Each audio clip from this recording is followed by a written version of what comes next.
In this episode 51 of the Daily Hustle Show, it's part 2 of the Employee Satisfaction Driving Customer Satisfaction series. If you are interested in long-term profitability for your company, this one is fire for you. Also, we talk about the scariest person to ever be tackled by. Broadcasting from the box that rocks and Thrive15.com world headquarters, it's the Daily Hustle with Daniel McKenna.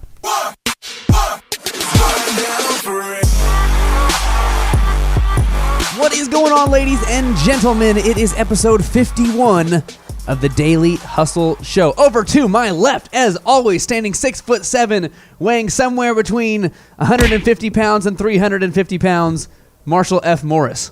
Over here, Daniel McKenna. This is episode 51 and part 2 of the Employee Satisfaction Driving Customer Satisfaction series. So for those of you who are trying to grow your bottom line, trying to navigate the seas of change, and continue growing your business, this is a great series for you. Yesterday, in episode 50, the David Robinson episode, we talked about putting employees first, spending time on the front line, leading personal development, supporting greater job latitude, and reducing labor costs by paying higher wages. Marshall, for the folks that maybe did not hear episode 50 but are now tuning into episode 51, these all sound like controversial statements that I've just made about things that you should do in your business. Why should people listen to episode 50? People should listen to episode 50 because change and communication and investing in your employees is something that everybody needs to be prepared for. Okay? And if you can increase employee satisfaction, increase customer satisfaction, and increase customer loyalty, you will have a bigger bottom line. And that is important. And for context, we are reading out of the Service Profit Chain. A lot of this material is out of the Service Profit Chain, talking about how employee satisfaction is what drives customer satisfaction, and customers buy results. And that's what we're interested in as a business. What color shirt would you say that you were wearing This today? is the Thrive shirt. It's got a blue, got some dark blue, some light blue, a little bit of, kind of purple, pink in there. When we asked for design mock-ups for the old Thrive logo, I know that we have the kind of like the Patriots logo going there, but but the old, kind of the shifty square, the shifty squared, yeah, the shifty square. Did you just go stand in the designer's room for hours on end? Yeah, I just sat in Jason Stewart's lap, and he just stared at my shirt for hours. And said, then he's "This like, is it. I got it. This is it. I got it." This is the episode 51. This is the Dick Butkus episode, Marshall. He was a member of the Pro Football Hall of Fame in 1979. Became a member. Played 9 seasons in the NFL for the Chicago Bears. 6'3", 245 pounds. Was considered one of the most feared and intimidating linebackers of all time, being named the most feared tackler of all time by NFL.com in 2009. Named to 8 straight Pro Bowls. So out of the history of the NFL, they voted him, this is the scariest guy to get tackled by. Do you think you could take a tackle by Dick Butkus? I might be able to take one. And be like, all right, okay. Okay, I can keep going. I would argue that getting tackled by Ray Lewis might be scarier. Well, not according to the NFL.com in 2009. Well, that's true. Do you think that his name played anything to do, and had anything to do with like the amount of rage he played with? Do you feel like growing up his entire life, he probably other kids probably made fun of him, and he just kept hitting them harder and harder? I don't know enough to speculate. Well, I guess that's responsible of you. Okay, well, let's jump into the specifics here. We talked all about investing employees. Here's the second part of that, which is investing in customers. The previous episodes, 47, 48, 49, we talked about the transformation of Taco Bell, transformation of NYPD, transformation of Sears, of Xerox, all these different companies. And we talked about investing in customers. So first, we're talking about identifying the needs of the customers. Marshall, talk about what Taco Bell and the NYPD did when they were identifying the needs of their customers and how that changed what they were going to do operationally.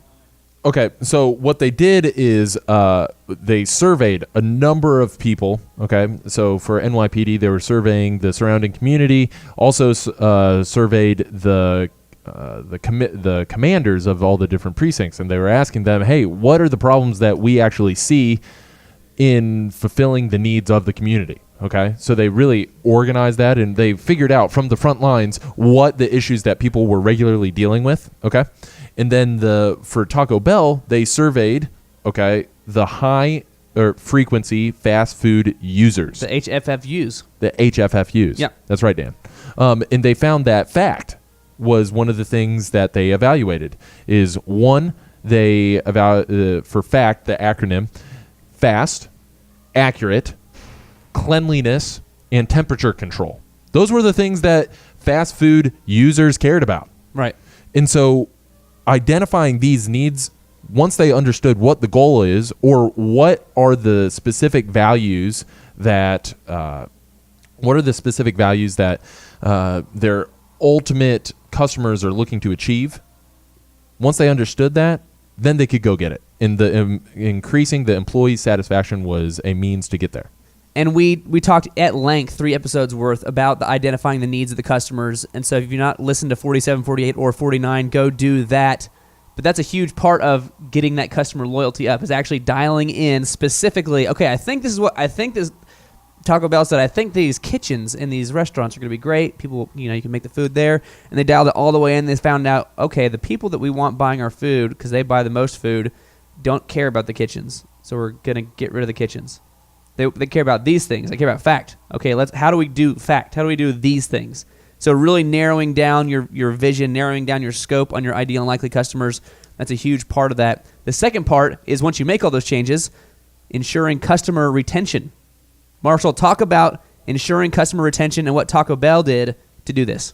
Okay, so ensuring customer retention. Okay, so they did continued surveys. They didn't just start with a survey. So they didn't just figure it out and said we're good? Yeah, they used continued surveys, safety nets at Taco Bell. Okay, so basically these were like, hey, to make sure that we're making progress, and in order to keep clients, let's go ahead and survey them to make sure as we're going through this change, let's continue to survey them so that we are measuring. We're constantly seeing our progress. And if we deviate from the course, we deviate from what the customers are looking for, then we can actually rein in the customers and say, hey, if anything wasn't satisfactory, what is it that you need, or what is it that would increase you to come back here for a second time or a third time? And now it's probably harder to get people to fill out surveys, because now everybody's trying to get you to fill out surveys. Right? Every time you drive through somewhere, they give you the receipt and they say, fill out a survey and you might get a sandwich or whatever it is, right?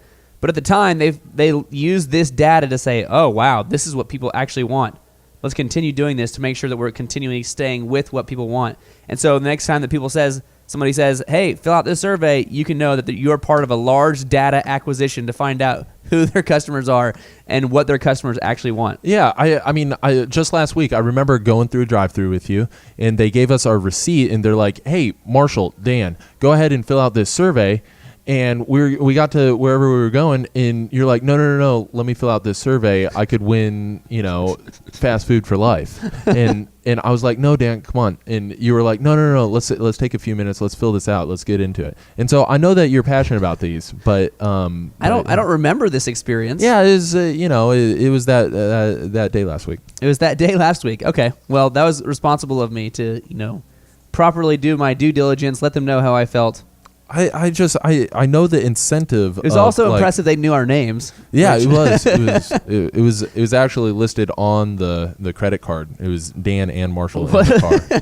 What about Service Master? Taco Bell's one case. What about Service Master? What do they do? Service Master, they held annual customer reviews. Okay, at which results of frequent inspections, productivity measures, and overall costs against budgets are reviewed with the company's institutional customers. So they're acquiring data all year long, acquiring data about how things are going, and then annually they're saying, okay, let's get all this data together. Let's see where we're at. How are we doing?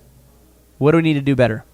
They're ensuring customer retention because they're listening to the feedback. They have it programmed. They've got it scheduled in their schedule. Okay, it's monthly, or it's bi-weekly, or it's yearly. For the NYPD, it was twice a week. Saying twice a week, we're going to look at this data and see what we need to do better, what we need to change. How do we keep these customers? That's right. Okay. The next one here, Marshall, is maintaining measures and rewards that influence behavior Tell me a little bit about this. Okay, so the service profit chain leadership ensures that measures and rewards reflect drivers of growth and profitability to a greater degree than the results themselves. As a result, we are seeing a slow but steady transformation from traditional performance measures such as return on investment, revenue growth, and profitability to a more highly relevant measures of customer and employee satisfaction and loyalty. So ultimately, they're saying profitability is great, but if we only focus on profitability, that could mean we get new customers in, we charge them a whole lot, and they never come back. That's not a overall key indicator of growth. But what is an indicator for growth is customer loyalty increasing. We see that there are more and more and more repeat customers from a year ago. Okay, so those are the key performance indicators. Those are the measures that we're looking at that show slow and steady transformation. This seems like a long-term versus short-term strategy. Yeah. Short-term says, get as much money as you can, make as much money as you can. That's what business is about. If you're looking at it long-term, they're saying, if we increase the customer satisfaction, if we increase their loyalty, as well as continue bringing new customers into the fold, long-term, our profits are going to be way higher than if all we did was focus on profits for the short term. So that's what they're saying. They're saying they're seeing that to a greater degree. They're seeing that as a major thing they're measuring. What's our customer loyalty? What's our customer retention? What's our customer satisfaction? What's our employee satisfaction? These are the things they say are leading to those long-term profits. Mm-hmm. Okay, and here's another big one here, Marshall. The last one and a big one. We're talking about communicating the message. We've talked about how do you get your employee. Yesterday we talked about how employees are first, customers are second. Yeah. And we talked about how the reason that matters is because I personally, as the CEO, as the guy with all the fire, as the guy who cares the most, can't individually serve each customer. So I need to translate that message down through my employees to the customer. Yeah. We're talking about over-communicating the vision. I'll give you some examples here. Sam Walton preached the importance that the Walmart manager was a servant leader. I think we talked about this a little before. You know how Walmart's expanded? A little bit. They've grown. Maybe you've heard of them. The way Walmart's expanded was every time they would make enough money, they would immediately use that money to buy another store to expand. They took zero profit, continued making money, and then would buy a new store. And then, you need a manager for the store. Well, what was the deal for the manager? Well, the deal for the manager was you lived in the back of the store. You and your family, you get to live in the back of the store. That's where you live now. You are now running this store. We need servant leaders. We need people who care about this company. We need people that care about their stores. You now live here. We're going to pay you well if your store does well, but you live here. This is your mission. This is your singular focus. As soon as that store made enough money, they would then go build another store. And they preach this over and over and over, being a servant leader. That's hot. Southwest Airlines. Management seeks to achieve what Herb Keller, the founder of Southwest Airlines, calls a patina. A patina. Am I saying that right? Patina? I have no idea. A patina of spirituality, basically saying that not only for getting new employees into what they call their family, but in reaching equally fundamental decisions about which cities to serve. So they're making decisions based on a philosophy, based on their own theology, basically saying, here's our vision. This is what we want to do. Here's what we want to do. Okay, does this city make sense? Well, maybe it makes sense profit-wise, but it doesn't fit us. Okay, we're not going to go there. Go on. Keep going. I got a quote for you. I'm ready. Herb Keller quote. Oh, another Herb Keller. Okay, go for it. Okay. This is what he says. This is the Thought Leader interview. Okay. This is what he says about the spirituality. He calls the culture of Southwest Airlines almost spiritual. Okay, it's spiritual. So this is what he says: we've been successful because we've had a simple strategy. Our people have bought into it. Our people fully understand it.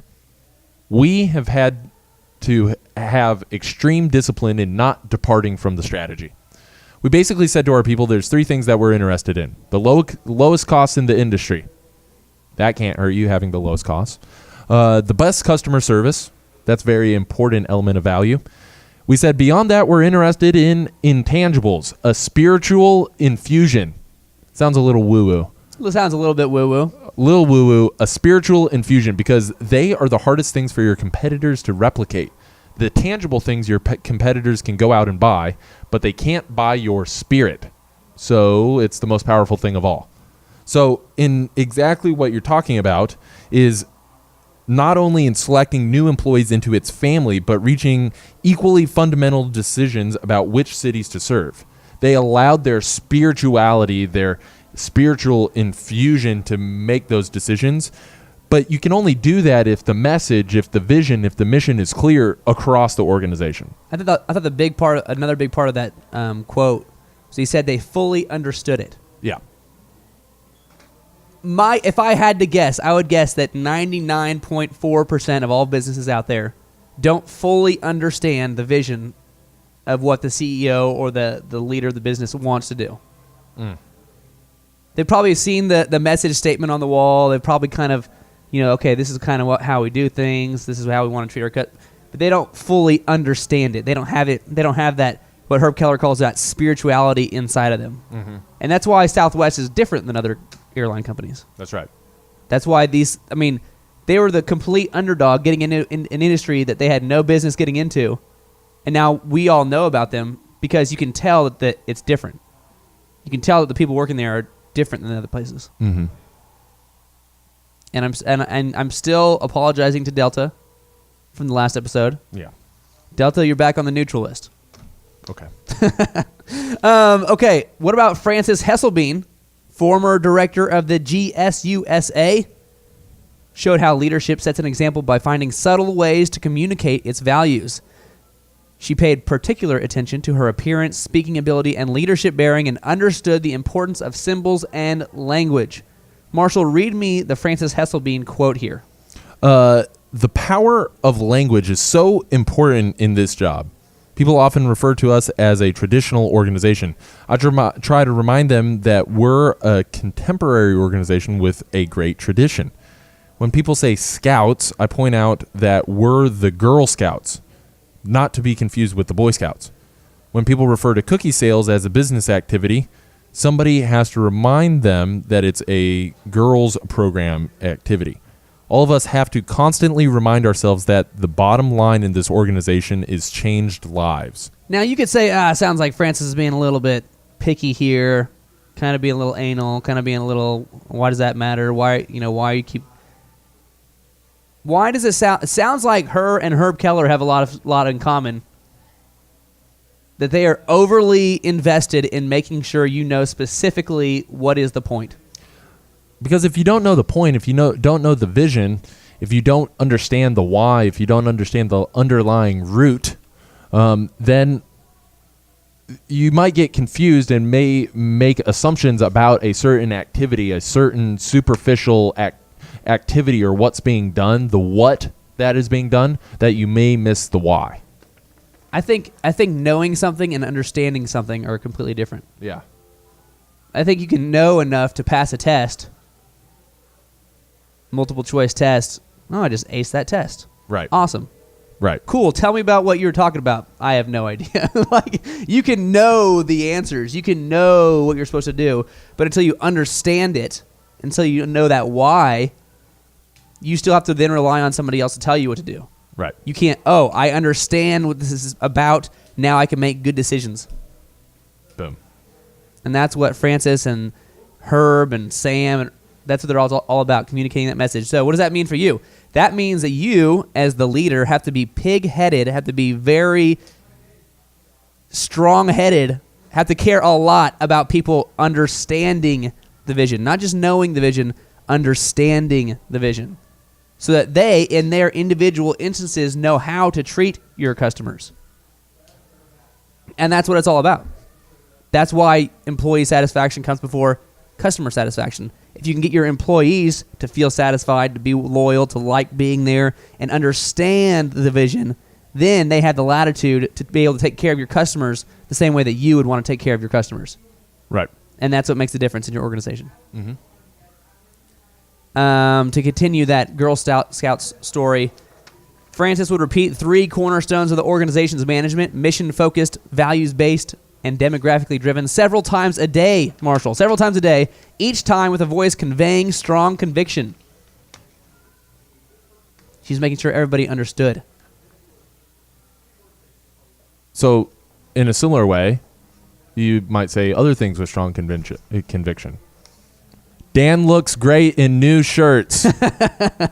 If you just kept saying that, people would understand it, Marshall. Yeah. To provide real meaning to the words that she kept saying, the motto, the vision, efforts were redoubled to create new programs in computer usage and math to reflect the modern interests and needs of girls, characteristic of the new Girl Scouts. The demographically driven was communicated more subtly to the public through advertisements that were designed to show racial diversity whenever girls were pictured in various activities. This was not an accident, and it worked. Double-digit annual increases in minority participation began to be realized, literally changing the face of the Girl Scouts. So not only is it something you have to over-communicate every day, over-communicate, you think they understand it, you over-communicate, and you back it up with the direction that your organization is going. And that's where you start to see some real change.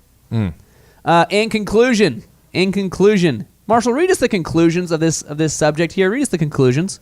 Couple conclusions for you guys. Conclusions. Wow. Sorry. Number 1, strong cultures don't win as consistently as adaptable ones. I think it's big. If you have to choose one or the other, choose adaptable. So it's not we're doing it this way, this is how we do it. It's adaptable being, this is what our customers want, so we're going to do that. We're going to do it this way until we choose to do it differently. Exactly, until our customers say, we need to do it that way. And then we had better do it differently. Right.